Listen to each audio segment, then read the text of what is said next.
Press meet रखने का क्या मकसद है?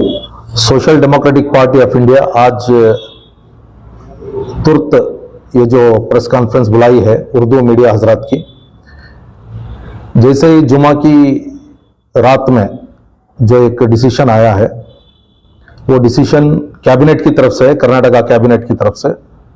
बहुत ही फिरका वाराना डिसीजन है। जो मुसलमानों को 2B रिजर्वेशन दिया गया था, वो रिजर्वेशन को कैबिनेट ने कैंसिल करके वो जो हमारा हक था, वो जो हमारे मुंह से जो रोटी निकालकर दूसरे लिंगायत और वक्कलिगा तबकात को 2% बनाकर दिए हैं। तो इसके ताल्लुक से social democratic party of India Bombay सरकार की ये डिसीजन को, कैबिनेट सरकार की ये डिसीजन को कंडेम करती है। रिजर्वेशन बहुत इंपॉर्टेंट सब्जेक्ट है। ये बैकवर्ड क्लासेस को सोशली इकोनॉमिकली अपलिफ्ट करने के लिए दिया जाता है। इसे पॉलिटिक्स करने के लिए या वोट हासिल करने के लिए नहीं दिया जाता। ये देवेगौड़ा जी ने अपने चीफ मिनिस्टर के जमाने में उन्होंने ये 4% मुसलमानों को रिजर्वेशन दिया था।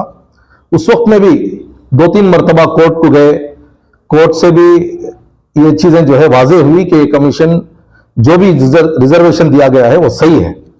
उसके बाद 2 कमीशंस बिठाए गए, एक वेंकट स्वामी कमीशन और चिन्नप्पा रेड्डी कमीशन। ये दोनों कमीशन ने भी ये वाजे किया कि ये जो रिजर्वेशन दिया गया है वो सही है, चूंकि वो रिजर्वेशन मजहब की बुनियाद पर नहीं दिया गया था, वो रिजर्वेशन सोशली और इकोनॉमिकली बैकवर्ड होने की वजह से दिया गया था। जस्टिस सचार कमेटी रिपोर्ट में भी ये वाज़ेह तौर से बताया गया है कि मुसलमान बहुत ज्यादा पसमानदा है। इसे educationally, politically, economically immediate uplift करने की बहुत सख्त जरूरत है। लेकिन ये तमाम कमीशन रिपोर्ट्स होने के बावजूद, रंगनाथ मिश्रा के फरमाइश होने के बावजूद, यहां पर इस तरीके की पॉलिटिक्स, वो भी ऐसे वक्त में जहां पर 2-4 दिन के अंदर कोड ऑफ कंडक्ट आने वाला है और दोबारा सरकार इलेक्शन को जाने वाली है, ऐसे वक्त में ये कौम को खुश करने के लिए दूसरे कौम की रोटी खींचना, उनके पेट पर लात मारना और वो मजलूम और बेजुबान कौम को बार बार सताना, ये बिल्कुल सही नहीं है। Social democratic party of India इसे कंडेम करती है और कल इतवार और पीर पूरे कर्नाटका में रियासतगीर पैमाने पर हम एहतजाज कर रहे हैं। कानूनी लड़ाई भी हम लड़ेंगे, रास्तों पर भी हम उतरेंगे। ये हमारा जमहूरी हक है। रास्तों पर उतरना, एहतजाज करना, ये हमारा कॉन्स्टिट्यूशनल राइट है। हम social democratic party of India के बैनर से हम तमाम अवाम को गुजारिश करते हैं और लाइक माइंडेड जो भी सेक्युलर अवाम है, सेक्युलर एक्टिविस्ट हैं, हमारे हिंदू भाई हैं और जो समाज में इंसाफ कायम करना चाहते हैं, सोशल जस्टिस की बात करना चाहते हैं, ऐसे तमाम हजरात से गुजारिश है कि ऐसे वक्त में अपना स्टैंड क्लियर करें।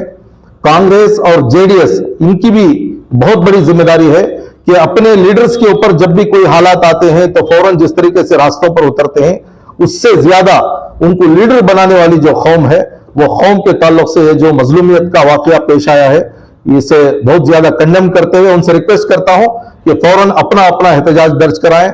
उलमा इकराम से और मुख्तलिफ तंजीमों से भी मैं रिक्वेस्ट करता हूं कि बहुत ही जिम्मेदारी के साथ हमारा रोल निभाना जरूरी है। ये रमजान का महीना है, तमाम अपने अपने अमाल में बिजी हैं, फिर भी मुझे मालूम हुआ है कि अलग अलग जगह पर उलमा इकराम और मुख्तलिफ तंजीमें, सियासी हजरात मीटिंग्स किए हैं।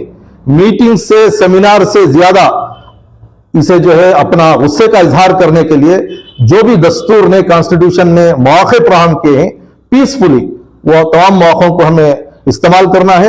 कानूनी लड़ाई लड़ने के लिए जो लीगल पैनल बनाया जा रहा है, जो कोर्ट का दरवाजा खटखटाने की बातें कर रहे हैं, हम भी उसमें शरीक हैं, हम भी उसमें शरीक रहेंगे। इसी तरीके से social democratic party of India तमाम सियासी और समाजी रहनुमाओं से और मजहबी रहनुमाओं से गुजारिश करता है कि इसको बहुत सीरियस लें। ये माइनॉरिटीज के साथ, खुसूसन मुसलमानों के साथ बार बार धोखा हो रहा है, ये और मजीद धोखा हुआ है। इस पर क्या मांग रहे हैं? मैंने एहतजाज की बात किया और बार बार ये बताया मैं पीसफुली, जैसे ही social democratic party of India का सब्जेक्ट आता है, तशद्दुद में इसे लिपेटने की बार बार कोशिशें मीडिया की तरफ से भी होती है, डिपार्टमेंट की तरफ से भी होती है। Social democratic party of India अब तक जितने भी एहतजाजात किया है वो बहुत ही पीसफुली है और हम कॉन्स्टिट्यूशन पर और लॉ एंड ऑर्डर पर हम ईमान रखते हैं। तो पीसफुली ये प्रोटेस्ट होगा, स्टेट वाइड रहेगा, पूरे डिस्ट्रिक्टों में, पूरे असेंबलियों में हमारा एहतजाज कल और परसों दर्ज होगा। क्या जरूरत पड़ गई सर इस वक्त, जो बीजेपी को 2-4 दिन में कोड ऑफ कंडक्ट आने वाला है, तो क्यों इस तरीके का कदम उठाई है? इसमें जो अहदे पे हैं, कांग्रेस में हो या कई पार्टियों में हो, वो लोग क्यों नहीं आवाज उठाए?